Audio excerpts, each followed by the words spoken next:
Hey, Armin here. Welcome to the NSP Nutrition Show, where we cover training, nutrition, supplementation strategies, and a whole lot more. So stand by.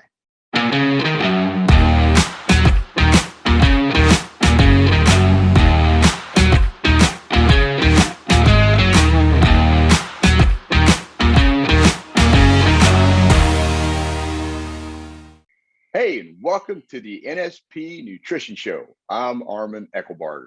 And I am Frank Mills, and welcome to the NSP Nutrition Show. Hey, today we're going to be talking about Vince Gironda's muscle confusion for faster progress. So that should be good. And also in the second half of the show, we're going to be talking about Vince's Stone Age nutrition. Oh, yeah. That sounds really good. So I'm excited about this. Looks like a fantastic show today, Armin. And, his muscle confusion for faster progress. When Vince came up with this, man, this sounds like a pretty interesting topic. Where did this come from? Yeah, good question. I got this from Vince's Master Series, the Volume 2 section of the Master Series. This is where he's taken the training from Volume 1 to a higher level because he felt like it would be a really game changer, and it is. So, like Vince, he always had other progressions, and this is one of them. All right, so let's get into this a little bit.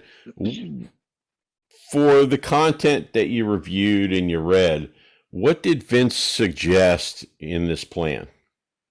Well, like in the first volume, he just talked about just doing straight sets to develop central nervous system, to learn the exercises and get good comprehension about how to execute the exercises. Okay. All right. So over time, your body adapts to all that. And so he had a different strategy that he felt would help to re-stimulate the muscles and get even more response. And so this is where he came up with supersetting to help shock and stimulate, more capillaries for better muscle growth, and to break any plateaus from the earlier training. And that's what he felt like, okay, this is one of the ways I can help to, freshen things up as well. Right.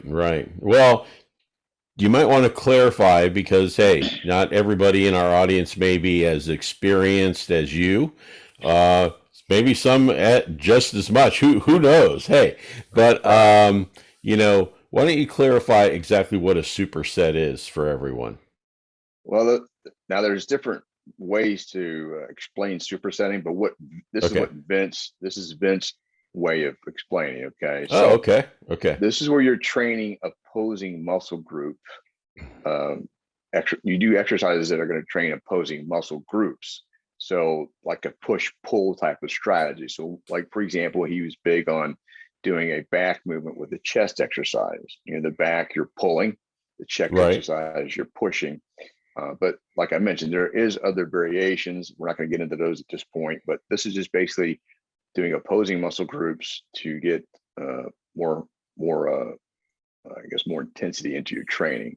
So Vince felt like this would really help exceed the pain barrier more, to help confuse and actually shock the body. So that's because he tried it himself, and so he knew how it would work. Right. Armin, does it matter what exercises that you combine in a superset? Okay, so the way Vince kind of explained this, he wanted people to take serious consideration on the form of exercises used, because they're going to shape and strengthen the muscles. So he felt that was pretty important. Now, he also said, with this, you're going to use greater concentration, which is going to help you to really wake up the sleeping muscle parts, as he would call it. the sleeping muscle parts. Okay. So there had to be a process that,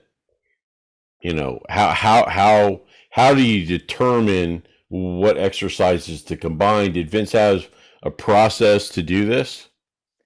Absolutely. So with that, he felt when you pick your exercises, it should be based on the weak body parts to help bring them up with the other areas that are responding. So kind of a quick example would be if you're needing better back development, versus your chest, then you would start with a back exercise like pull up or chin up, and then you would go to like a fly exercise to activate the chest. But because the flies don't require quite as much energy as the pull up or chin up, so you'd be able to, you'd be able to push yourself on both of those exercises pretty good.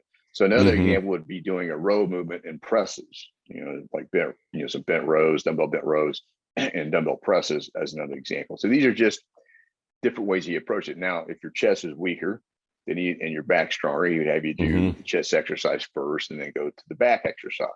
The whole focus is what areas are weaker when you combine them to create the superset. Gotcha. So is this where the muscle confusion comes in? Yeah. So in his opinion, each muscle gets used to working out by the third training session, typically. And he felt like it was a better form of progression to change the workout rather than just adding more weight. So in other words, you're going to use the same weight you've been using, but now you're just going to combine them with two exercises with zero rest. I also forgot to mention that supersetting is going from one exercise to the next with zero rest or very minimal rest, whatever time it takes to get from that exercise to the next one, and then you're right at it. And then this way the body really can't really adjust to the routine as well. And so you're going to see increases in strength and muscle size because they need to adapt to handle the unaccustomed stress that's being kicked into it. So what this basically means is that your body's highly adaptive. To avoid this is how you confuse it by just you're putting extra blood flow in there. You're creating more blood flow by doing opposing muscle groups. So the body's like, wow, what is going on? You're catching it off guard. And so other muscles will have to activate to accommodate that new stress. Interesting. All right. So was this one of the ways that he decided to keep things fresh as well with this whole program? Yeah. So, for Vince, we tell the students that, if you're not seeing changes in each workout where you're like getting more reps or feeling strong, getting stronger, adding more weight, or shorter rest periods, things like that, then, he felt you should be asking questions so he can find the reasons why the changes aren't occurring. Maybe it's nutrition, maybe it's you're getting overtrained, maybe you're not pushing yourself hard enough because you're not mentally focused. So this is one of the ways he could communicate to his different trainees and students about how to, if you're not getting the gains, okay, then we need to change some things up, but he need to know what's going on. So yeah, to keep things fresh. Interesting. So what about sets and reps, Armin? All right, that's a really good question. So in the master series, it was a little confusing because, in one section he states that he wanted to do 3 sets of 10 reps with those opposing muscle groups, but in his actual training program he lined out, which has some exercises and stuff in it, he had the person do 4 sets of 8 reps. He was a big fan of the 8x8, so he put that in there. So personally, I think it's like you can just do one or the other and experiment with it because nothing's ever perfect. You just have to play with it. But with that being said, it looks like he selected about 12 exercises to be done in his example, but this is 12 exercises for the whole routine. So it kind of would look like a full body routine, but I really doubt it was. I think that he was a big proponent of splitting up upper body to lower body. Vince was never big on just training your legs with your upper body all the time. He had some routines that did that in the beginning, but that was just basic for a beginner. So I would say the upper lower combination. Okay. Well, Armin, you've been doing a lot of this working out stuff, over 40 years now. So you've experimented with a lot of different things. What was your experience with this plan from Vince? Well, it's awesome. Wow. When you're changing it up all the time, you're also stimulating a lot of other muscle fibers in that muscle group. So I think it helps to round out the full development of the muscle because you're challenging areas that didn't maybe get fatigued when you're just doing the reps and sets. Right. Because the superset, one area gets fatigued, you need other muscles to have to figure out how to get to move the weight. So that's one of the things I found was very effective. Now I will say this, initially don't expect to get stronger each and every workout as you're doing this, because there's a lot of shock to the body. Right, So what right. you'll have to do is watch your window of recovery if you want to make sure you're getting proper recuperation, because just Hmm. like when you first start out, you're going to get some pretty good soreness because you're waking up a lot of muscle that hadn't been activated or not being used, because you're combining these two movements. I mean, the one nice thing about it also is you get a double pump. I mean, you're pushing pushing blood into one muscle group, and you're pushing another muscle group that are pretty well connected. Like for chest and back, you're going to get a double pump, and the heart's just pushing a lot of muscle throughout the upper body. Same thing with hamstrings and quads. If you do that, Hmm. you're gonna affect both sides of the muscle. So I really like it. I think it's a really effective way to get good results. But Hmm. again, you gotta watch your recovery. Right, right. So, how would you recommend someone actually starting to do this program? So like anything, you gotta have to kind of figure out how the superset works. So I would start with just doing it really simple with a couple of exercises Hmm. to like on one of your workouts. So you can do a lot more than that, but if you picked like two or three exercises for your chest and two or three exercises for your back, and superset those, I think you'll find it's gonna be plenty of work for you. And I don't necessarily know if I would go with 4 sets of 8 right out of the box. I would Right, probably just right, 2 or 3 sets just to see how you do, because you can get some extreme soreness from it. All right, but right. again, when you're doing it, your focus is to make sure you're bringing up the weaker muscle groups, okay, to get better balance in your physique. So that's another thing you want to keep in mind. Can you offer some sample combinations of, some ideas that maybe that you have that somebody could try, or something that you've done? Yeah, so I felt like I got really good results if I did, like for back and chest combinations. So because Hmm. the back's a larger muscle group and I wanted more development there, I would start with a back exercise, and then I would go to chest exercise.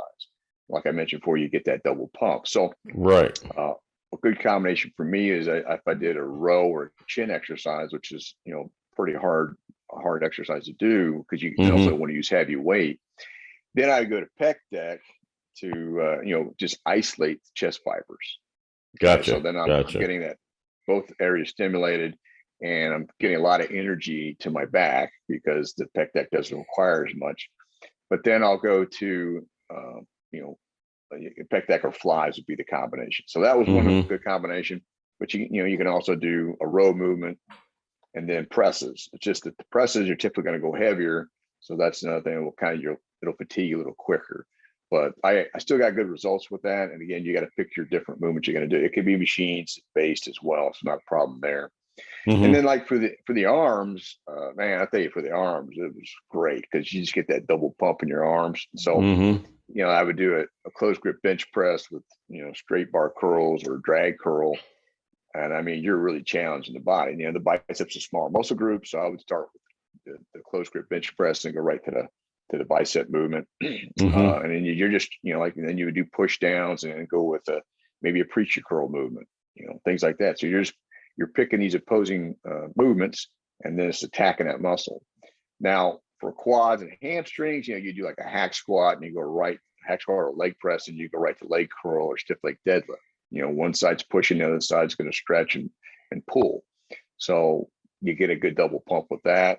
The biggest problem with that is in the gym, it can get kind of crowded. So you got to do that when things are a little slower, because by the time you get done doing a quad movement, you could go through the leg curl or something like that.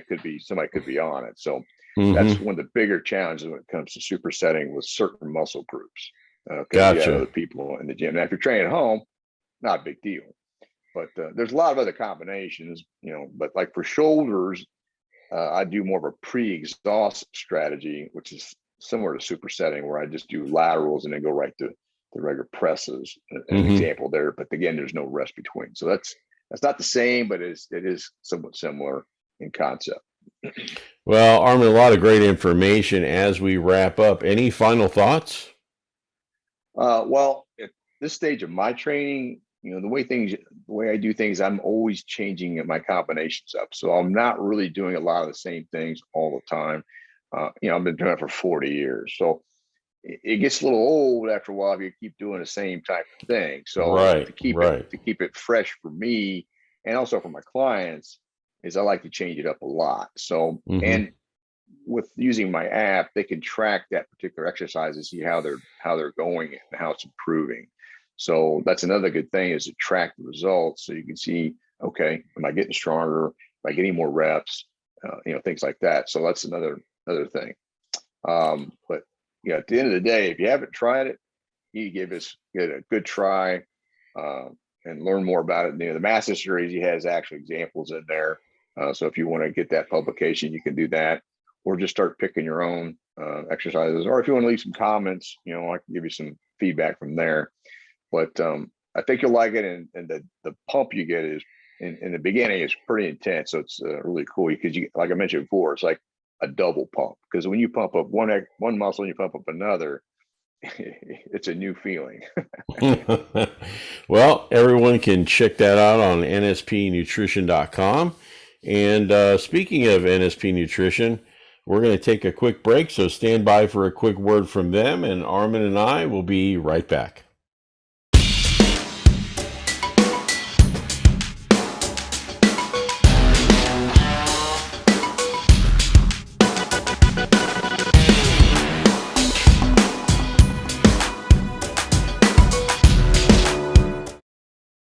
Hey, and welcome back to the NSP Nutrition Show. I'm Armin Eckelbarger. And I'm Frank Mills. And hey, before we get into Vince's Stone Age nutrition, which I'm really curious about, Armin and I have talked about a lot of different things, both in the reality fitness show that we used to do, and also here on the NSP Nutrition Show. And, one huge problem here in the United States specifically, people have problems with their thyroid. And a lot of that reason is they're not getting the proper supplementation that they need. And NSP has some pretty awesome iodine tablets that can help out with that, right, Armin?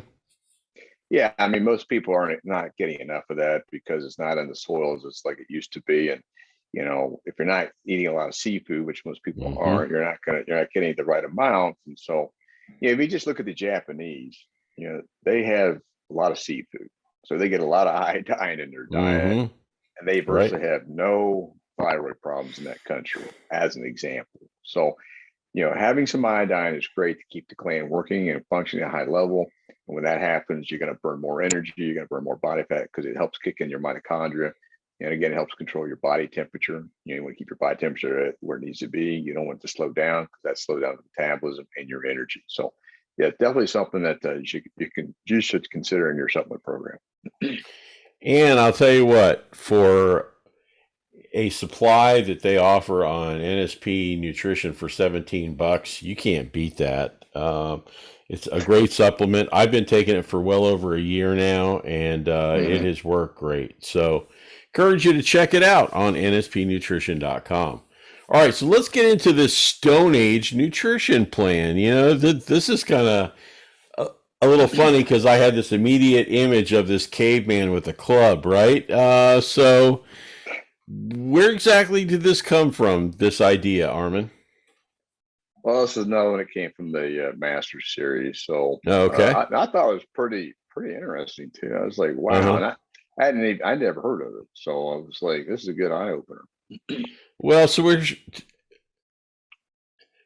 one thing I was going to ask you before we get started was, you know, a lot of the stuff that Vince created was just because he was so passionate about what he did and Oh yeah, studying and reading and trying things to try to achieve perfection. And, you know, if you go back and look at some of the images of how Vince looked in his prime, he was amazing.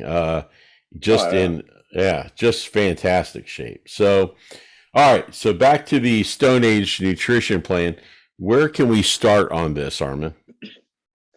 Well, I guess Vince called it the non-mixed meal diet plan. So, and Okay.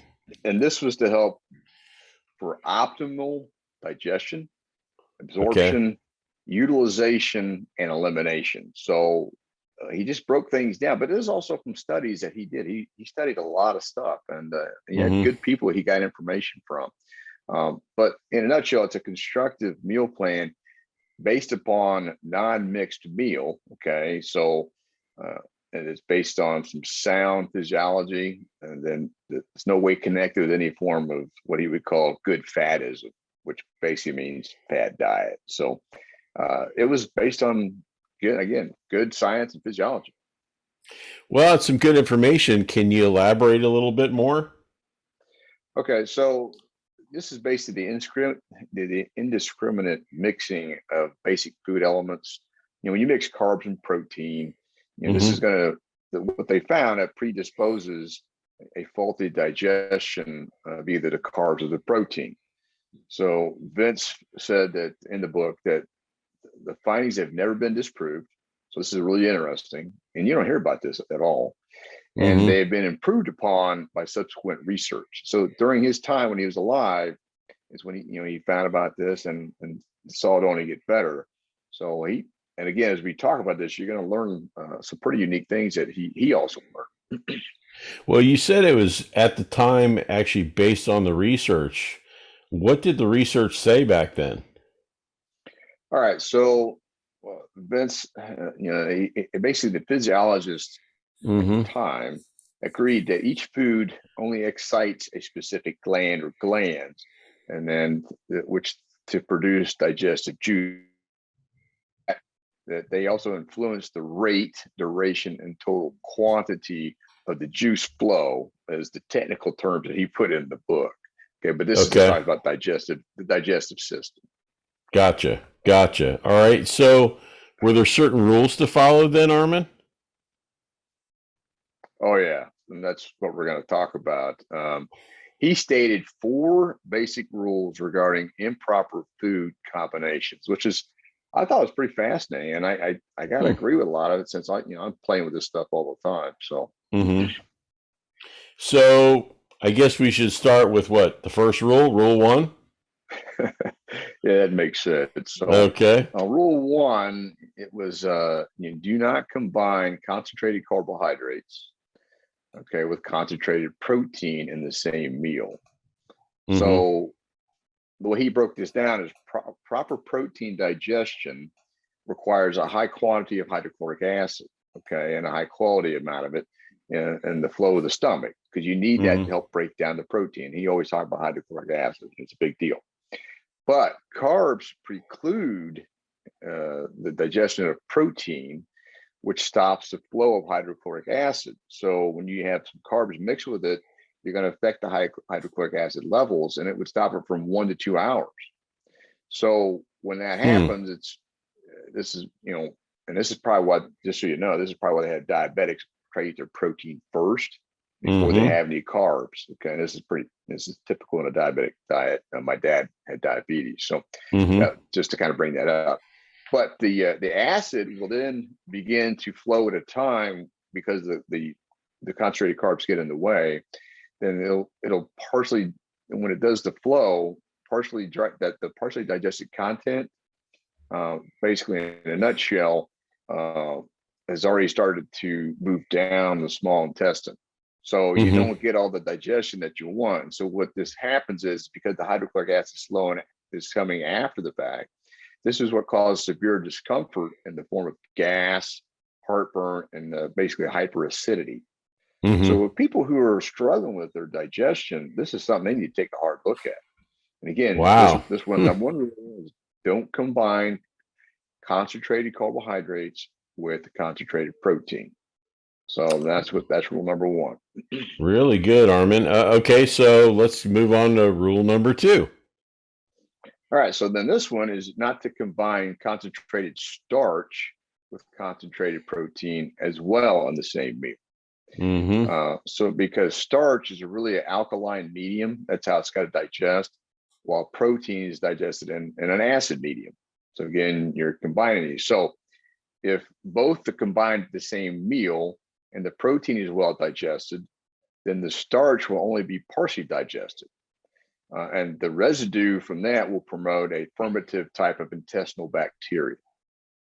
So Okay. that was pretty interesting. Now, if the starch starts to digest well before the protein, then the protein's only be partially digested, and the residue from that will promote as he would call it, a putrefative type of intestinal bacteria, which is really smelly. So for Okay. somebody that has really bad stool, this could be one of the reasons for that. So I mean, it's pretty amazing information. It is actually pretty interesting. Wow. Yeah. All right. So those are the first two rules. What about rule number 3? Okay. This one is, do you not want to combine concentrated starch with fruit, especially any of the citrus variety, because the digestive starch is primarily a reduction process in the system. So the acid in fruit will prevent proper hydrolyzation of the starch, which is going to delay its digestion as well. So acid in fruits will, I guess the way you put it, would also render ineffectual, as you put it, digestive properties of pitolin. Pitolin is an amylase of the saliva from the mouth. So when you take in the fruit, or you take in your concentrated starch, your mouth typically starts to digest it. But if you combine it with fruit, it offsets that digestion process, because when you have carbohydrates, the saliva starts, and that's what the pitolin's for, which is, again, pretty interesting. Right. Well, to me, it sounds like maybe Vince had his own lab team or something. I mean, this is pretty detailed, right? Well, he got this from the research. So wow. He started implementing it with his clients. That's what basically the way it goes. And that's why it's part of the Masters series. It's pretty amazing stuff. It was cutting edge, I'm sure, in his time. I bet. All right. So let's move on to rule 4. All right. So this one is, don't combine concentrated protein with milk. So interesting. And I kind of been doing that, and I didn't realize it. But concentrated protein, and we're talking about meat is what we're talking about. Right. It's going to digest quite differently than milk. Okay. Because milk may be combined satisfactorily with other, either starch or fruit. You can use milk with that, but you don't want to mix it with concentrated protein. It just doesn't work well. Which it's like, what I'm getting at here is, like, I would have some meat for lunch, but then after I got done eating, I'd have some cottage cheese. So that's not really a good combination based on what he's saying here. So I was like, wow, because now again, it's not milk, it is cottage cheese, so maybe there is a little offset based on that. But anyways. Well, this Vince Garanda guy really knew his stuff, huh? Oh, one other thing is, milk, I don't know if I mentioned this, but milk may be combined satisfactorily with a starch or fruit. So if you're going to have some cream and fruit, or milk and fruit, something like that, or starch, it actually digests fine. So good thing to keep in mind there. Yeah, pretty interesting. So bottom line is, Vince did a lot of studying, a lot of homework on this stuff before he implemented anything. Yeah, I mean, you can tell he did his homework, and ironically, you never hear anything like this today when it comes to nutrition. And I'm sure that if food companies knew about this and what was being talked about, it puts a major wrinkle in their nutrition plan with the food company. So absolutely, I think that they probably had some influence on kind of keeping this, because this stuff that was, again, science that Vince ran across and learned about. So it was proven as far as the way he put it. So I just think the food companies have done a good job of keeping that away from the popular the media, not from the media, but from people in general. Well, a lot of great information, Armin. Any final thoughts to wrap it up? Yeah, it's just like you said, it's good information, and if you knew people who are struggling with are having digestive problems, this would be something for them to start to consider, because if you improve your digestion, you're always going to improve your health, because you're going to improve the nutrients being absorbed the way you need them absorbed. Gotcha. Well, if somebody's interested in trying the Stone Age or the information we talked about in the first segment, Is this available all on nspnutrition.com? It would be with the Master Series. So I have to double check and see if that's on the website. I'm assuming it is, but it would be Okay. from the Master Series that he put together. Okay. All right. Well, a lot of great information. If you're feeling like a caveman, want to try out this Stone Age nutrition plan, give it a shot. But, Armin, as always, great information, and we definitely appreciate it. Well, hopefully everybody got some takeaways and some new ways to approach, how they combine their foods, and it could probably help them to get better absorption of it. So that's what it's all about, learning. Yeah. So. Well, and if you have comments or questions about this show, you can leave it right there on YouTube.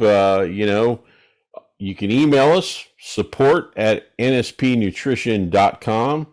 We're looking for that. And we're also looking for content for shows from our listening audience, aren't we, Armin? Yeah, we're starting to get some, so that's good. So yeah, just keep it up. All right. Well, we appreciate you joining us. Join us next week for another show. We enjoyed doing this one today, and I hope you had a good time watching the show. Hope that you learned something you could take away for your workout. Don't forget to get your supplements on nspnutrition.com, and you can join Armin and I next week for a brand new episode of the NSP Nutrition Show. Hey, thanks for checking out the NSP show. Go to nspnutrition.com where you can find a whole heap of resources to help you achieve stunning definition and eye-popping levels of muscularity. Don't forget you can save 10% on your first order by using the code NSP show at the checkout. Catch you next time.